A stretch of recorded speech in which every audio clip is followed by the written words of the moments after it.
Et salut, c'est Friani, j'espère que vous allez bien. Moi ça va bien. Et aujourd'hui, ça faisait longtemps, mais on se retrouve pour une vidéo achat manga. Je sais que je n'arrive pas à être régulière à faire une vidéo par mois, mais c'est simplement parce que sur un mois, je vais des fois acheter un manga, des fois 0, des fois 5, des fois 15. Donc je préfère faire une vidéo quand j'ai beaucoup de mangas à présenter plutôt qu'une vidéo mensuelle dans laquelle je ne présente que deux mangas. Voilà, c'est mon choix. Donc là, j'ai fait beaucoup d'achats depuis février. Donc on va voir ça ensemble.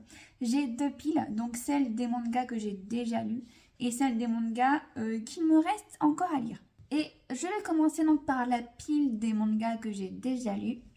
Et on commence avec trois tomes. Donc il y a le tome 2 de Princesse Yona. Yona, Princesse de l'Aube, excusez-moi. Ensuite, nous avons le tome 3 et le tome 4. Donc, on est sur 3 tomes achetés. Pourquoi? Bah, simplement parce que j'ai adoré le premier tome. Et j'avais un peu tardé à acheter la suite parce que Princesse Yona, ce ne sont des mangas qu'on ne trouve pratiquement que sur internet, puisque je crois qu'ils en sont à plus d'une quarantaine de tomes sortis. Donc c'est rare que l'on retrouve cette collection complète en magasin.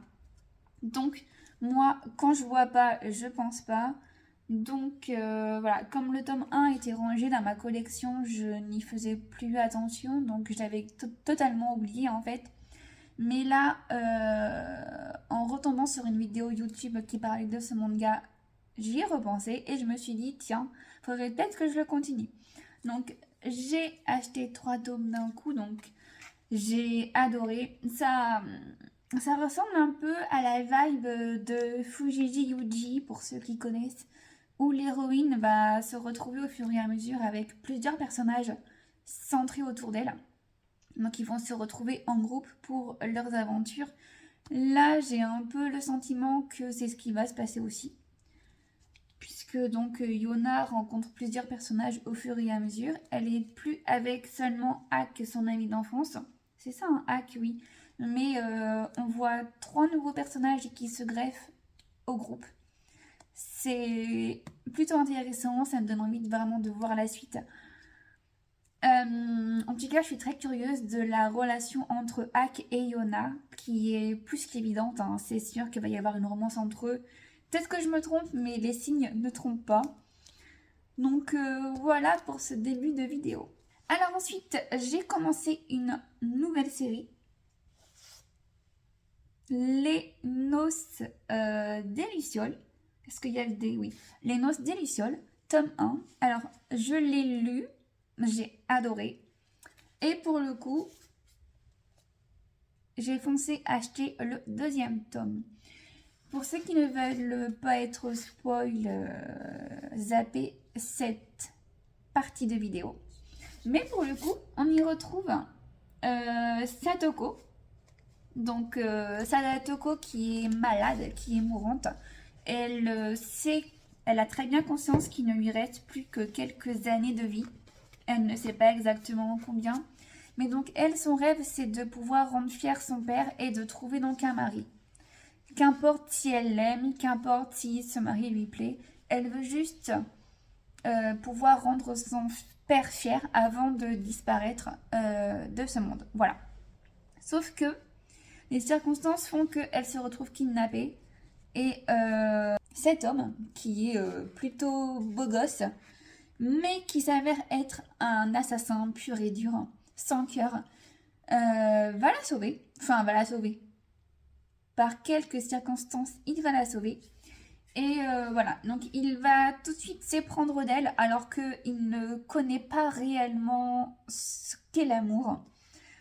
Donc voilà, je suis un peu intriguée par leur relation qui va naître, voir comment ça va évoluer. En tout cas, j'adore les dessins, vraiment. Je vais essayer de vous trouver quelques passages du livre avec, je trouve vraiment une patte graphique absolument magnifique. Voilà. Donc c'est un manga des éditions Glénat et de Oreko Tachibana. Donc le deuxième tome vient à peine de sortir. Je ne sais pas encore combien il va y en avoir et tout, mais en tout cas c'est une collection que j'adore et que je vais continuer. Alors, je vous ai présenté il y a quelques temps le tome 1 et 2 de Criminel Fiançailles. Je ne les avais pas encore lus jusqu'à maintenant. Je les ai lus il y a à peu près 3 semaines. Et en fait, j'ai eu un énorme coup de cœur sur ce manga. Et du coup, j'ai acheté le tome 3 et le tome 4. Voilà. J'ai découvert également que c'était sorti en animé, donc je les suis également en anime. Voilà. Mais j'adore. Même si, alors, l'héroïne est très jolie, mais je trouve que dans le manga, elle a souvent une tête, et une mimique pas sérieuse. Je trouve que c'est dommage. Mais j'aime beaucoup, quoi. Yoshino est vraiment trop belle.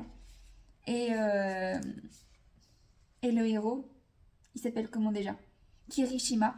Il est, mais c'est un pur canon. On va pas se le cacher.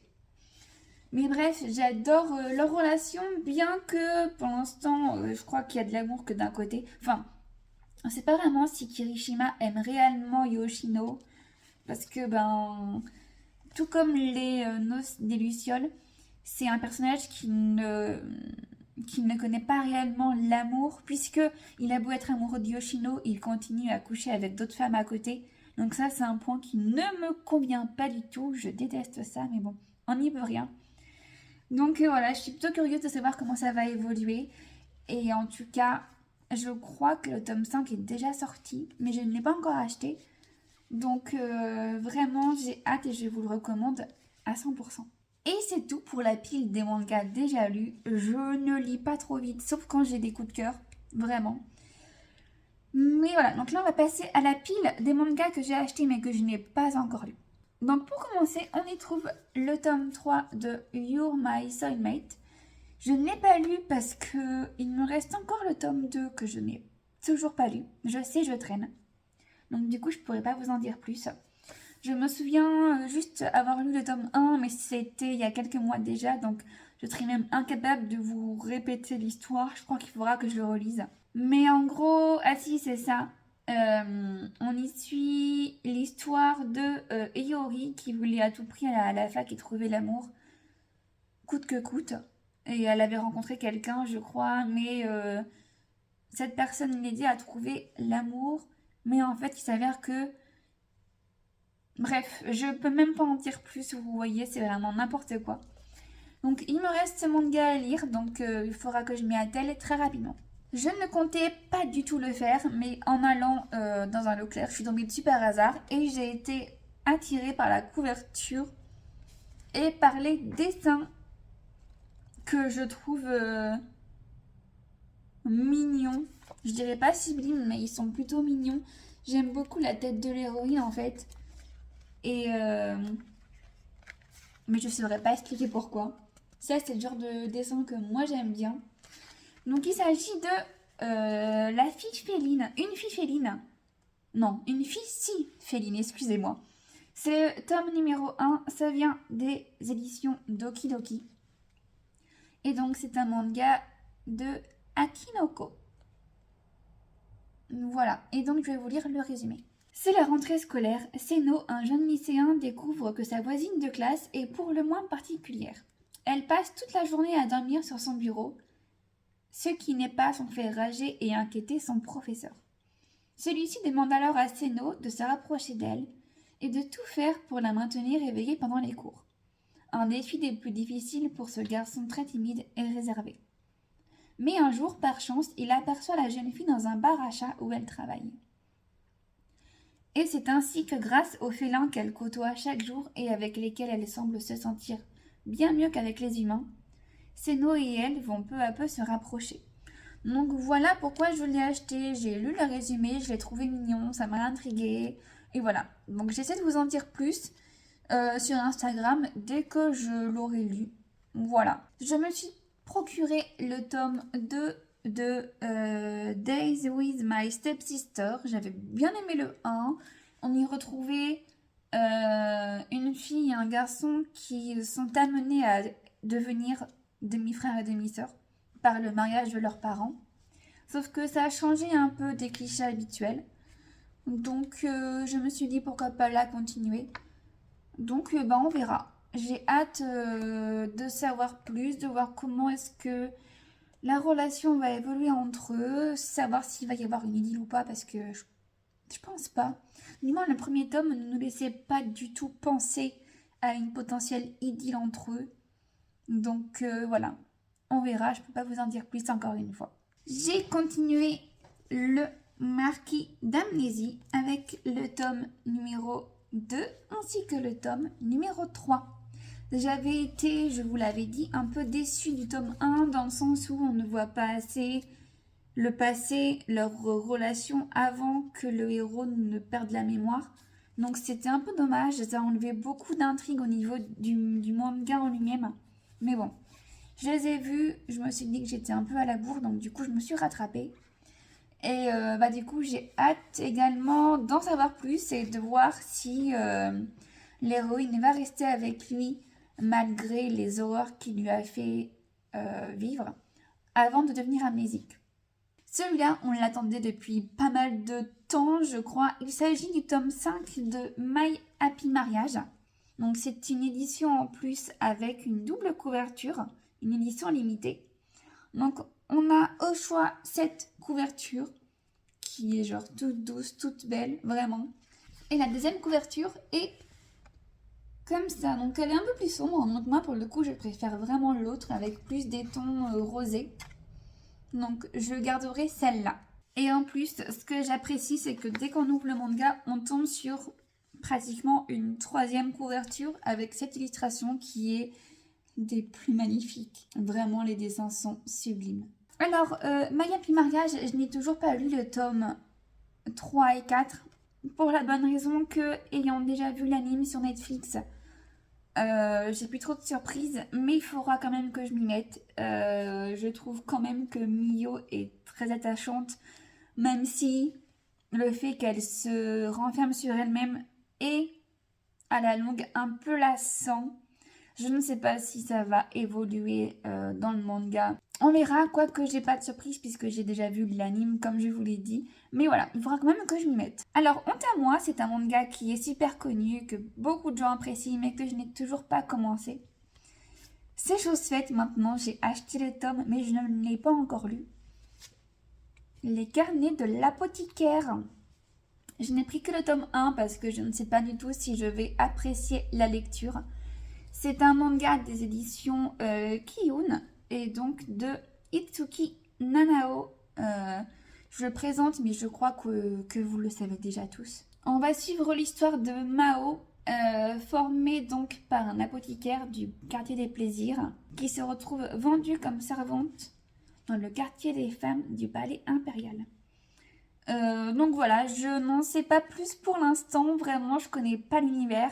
Je me suis jamais spoilée sur l'intrigue en elle-même ou sur les péripéties qu'il peut y avoir. Donc vraiment, ça va être une grande découverte.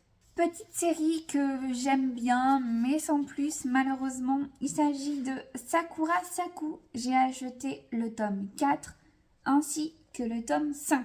J'ai toujours le tome 3 à lire dans ma pile à lire, évidemment, malheureusement, parce que je n'arrive pas à avancer là-dessus. J'accroche pas forcément, mais il faut vraiment que je m'y mette. C'est juste que j'ai un peu de mal, puisque mon manga préféré, ça reste Blue Spring Ride, si je prononce bien. Et du coup, il est là. Et du coup, c'est Sakura Saku, on est là, et ça me déçoit un peu. Je dis pas que c'est nul, hein. J'aime bien aussi, mais juste, il détrône pas mon manga préféré. Donc, je lui laisse peu de chance et c'est dommage. Je sais que c'est un tort de ma part.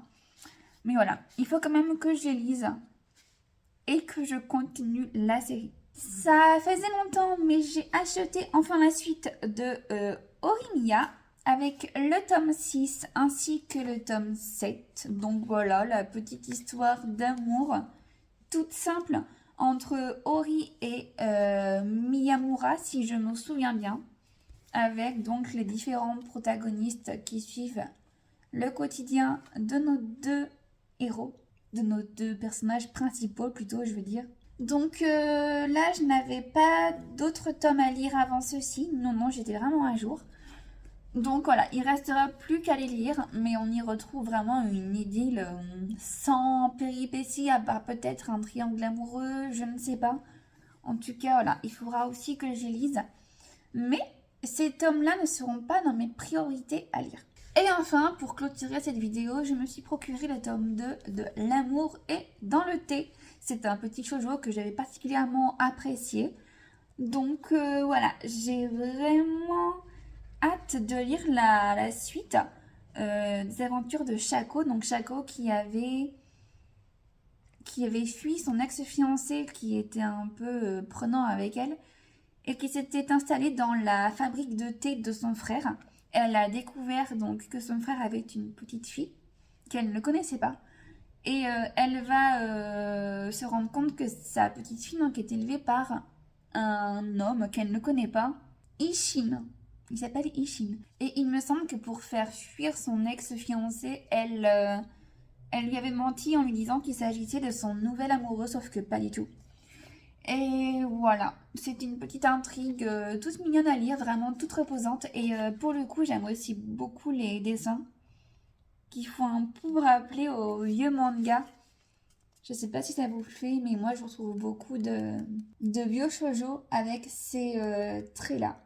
Bref, un petit livre que je vais pas tarder non plus à lire parce que vraiment pour le coup, j'avais beaucoup apprécié. Et voilà, donc ça fait 19 tomes que je me suis acheté depuis le mois de février, donc on est plutôt pas mal.